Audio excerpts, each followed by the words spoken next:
Mattannur നരേമ്പാറയിൽ bike വൈദ്യുതി തൂണിലിടിച്ചു കത്തി bike യാത്രികന് ദാരുണാന്ത്യം. പെരിങ്ങത്തൂർ കരിയാട് സ്വദേശി മുഹമ്മദ് തസ്ലീമാണ് മരിച്ചത്.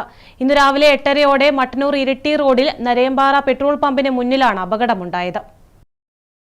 ഇന്നു രാവിലെ 8:30 മട്ടന്നൂർ ഇരിട്ടി റോഡിൽ നരയമ്പാറ പെട്രോൾ പമ്പിന് മുന്നിലായിരുന്നു സംഭവം. ഇരിട്ടി ഭാഗത്ത് നിന്ന് മട്ടന്നൂർ ഭാഗത്തേക്ക് വരികയായിരുന്ന ബൈക്ക് റോഡരികിലെ വൈദ്യുതി തൂണിലിടിച്ചായിരുന്നു അപകടം.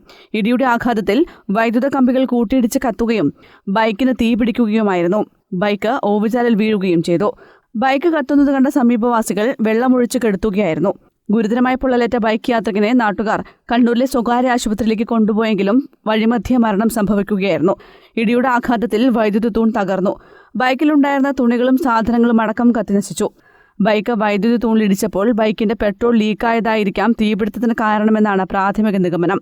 ബാംഗ്ലൂരിലെ IT കമ്പനിയിൽ ജോലി ചെയ്യുന്ന മുഹമ്മദ് തസ്ലീം അവധിയെടുത്ത് വീട്ടിലേക്ക് പോകുന്നതിനിടെയായിരുന്നു അപകടം. മട്ടന്നൂരിൽ നിന്ന് അഗ്നിശമന വിഭാഗവും മട്ടന്നൂർ SI നൌഷാദ് മൂപ്പിന്റെ നേതൃത്വത്തിലുള്ള പോലീസും സ്ഥലത്തെത്തിയിരുന്നു. മൃതദേഹം മട്ടന്നൂർ പോലീസ് ഇൻക്വസ്റ്റ് നടത്തി പോസ്റ്റ്മോർട്ടത്തിന് ശേഷം വൈകുന്നേരത്തോടെ നാട്ടിലെത്തിക്കും. News bureau, Mattannur.